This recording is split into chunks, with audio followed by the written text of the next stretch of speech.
Good evening. My name is Ronnie Sidney. I am doing my field placement at the Wellness Place, which is a small private mental health agency in Warsaw, Virginia. I am currently working with a client named Jermaine, and I have changed his name for the sake of confidentiality. Jermaine came in to an intake with me, I believe, a week ago. He was referred to me by my own field instructor. I told her to have an interest in working with young African American males, and she felt like Jermaine would be an ideal client to work with. Jermaine is a 15-year-old ninth grader who attends a rural high school in Northumberland County. He was referred by the Department of Social Services and the community's FAP team.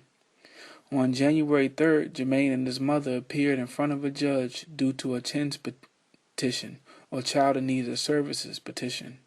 Jermaine said that he was referred to treatment because of misbehaving and truancy. His mother also confirmed those thoughts. I had not received a formal referral from the Department of Social Services or FAP team about why they had referred Jermaine to treatment. Jermaine currently has an IEP for a learning disability and is an AB average student. I told Jermaine about my experiences with IEP and having a learning disability and how the work that I was doing was not showing my true potential. And I encouraged Jermaine to continue to do well at his schoolwork and show them that he can do the work. Jermaine is active in extracurricular activities in school. He plays football, and he used to play the trumpet and the flute.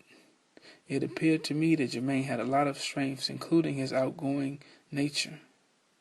Jermaine says he enjoys hanging with friends, watching TV, and playing with his little brother.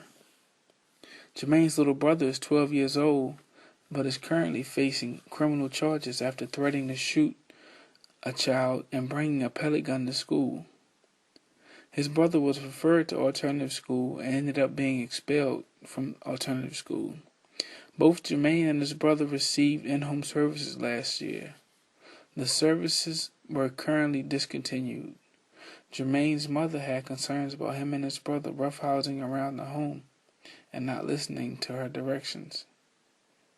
Jermaine's father is not involved in him or his brother's life, although they all live in the same community.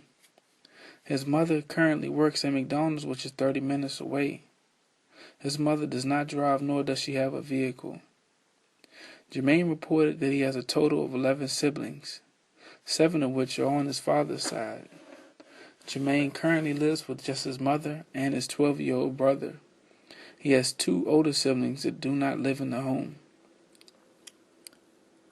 Jermaine was referred to the agency back in January, but his mother and him were reluctant to come into services. In fact, they didn't come in until March.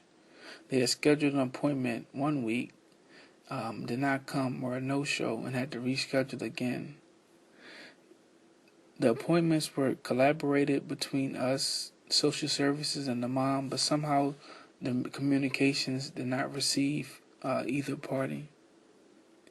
Mom had reported that she did not have any friend or family support, and she caught the Medicaid taxi to therapy. In terms of medication, Jermaine was diagnosed with ADHD 5 years ago and was prescribed Ritalin. He currently takes 36 milligrams once per day. He takes his medications in the mornings. He said that when he takes his medications, he is zoned out, and that is one reason why he doesn't like to take them. He feels that he's like a zombie. He's not himself. He's unable to interact at the level that he is used to interacting with when he doesn't take his medication.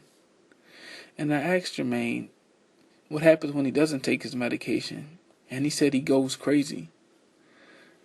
He says that he's more distracted, he's more impulsive, he gets into fights. He had mentioned one time he got into a fight with another kid over a girl.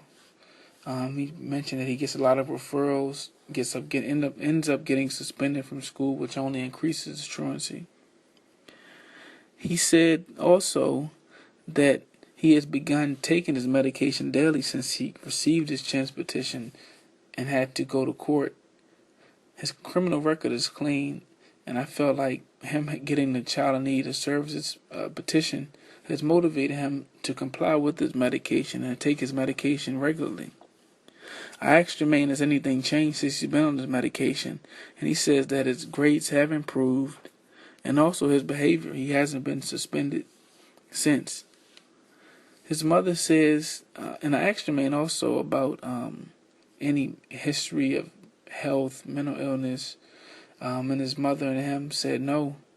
I wanted to see if maybe the Ritalin was having any adverse effects, and he said that he wasn't having any adverse effects to the Ritalin, or maybe even seeing if ADHD had ran in the family, if there was some biological significance to that. His mother only said that asthma, diabetes, and high blood pressure run in her family. Also, I asked Jermaine, how does he cope with anger and ADHD? And he says that he has an anger ball and he plays basketball. Jermaine was asked what his treatment goals were, and he said he wants to improve his attitude, his grades, and anger issues.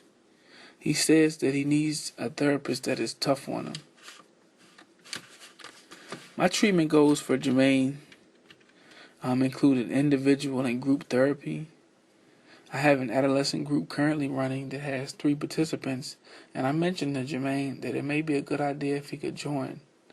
I wanted to have Jermaine in a setting where he could use pro-social skills and also receive some psychoeducation pertaining to communication skills, anger management, conflict resolution, self-esteem, and also grief. I am also going to monitor Jermaine's medication compliance because it appears that when he's off his medication, it creates a lot of disturbances and problems at school. So I want to make sure that he's taking his medication when he needs to take it. And I will get him to do some self-reporting, and I will also confirm that he's taking his medication with his mother. I have a release to speak with his primary care physician, and I will be collaborating with her on his treatment. I will also explore with Jermaine why he stops taking his medication, because I believe that if we don't explore those reasons, then he will continue to stop taking his medication, decompensate, and get back to a pattern of getting in trouble in school. I also want to try to educate Jermaine on Ritalin and its effects on the brain and body. I want to empower him and his mother, with knowledge, so they can take more control and more ownership of this treatment plan. In terms of the course, overall I was very impressed by the course. A lot of the information I received in the course I was able to use in my research course and also in my policy course. When I came into the course, I had a real dismissive view towards medication. I felt that the pharmaceutical industries were simply out for profit and that the industry was unregulated. I found those opinions in the book Is It Me or My Meds? The book gave me some insight into the stigmatization of psychotropic medications and why clients don't comply. Also, during the interview activities, I began to see some of the same common themes that I read in the book also in the interviews. And a lot of it was pertaining to the stigmatization of psychotropic medication and how family and friends often are the ones that are the reasons why patients don't comply with their meds because of their own stigmatization. I found the podcast very enlightening also. My favorite was Daniel Herr. I could relate to a lot of the information he shared pertaining to working in a bureaucratic institution and it limiting what you do. The format of the course was also unique and provided me with an opportunity to really articulate my thoughts and write down what I wanted to say. It also gave me an opportunity to read what my classmates said, and as a good reference point to the material that I was reading at home. I also felt like you and Dr. Bentley provided us with a lot of good links and information outside of the book to really give us a broad perspective and inform us in a lot of different ways. And thank you for the opportunity to participate in this course. And for those listening, good luck and congratulations on graduation. And I know that you guys will make great therapists. And thank you for listening to my podcast. Bye.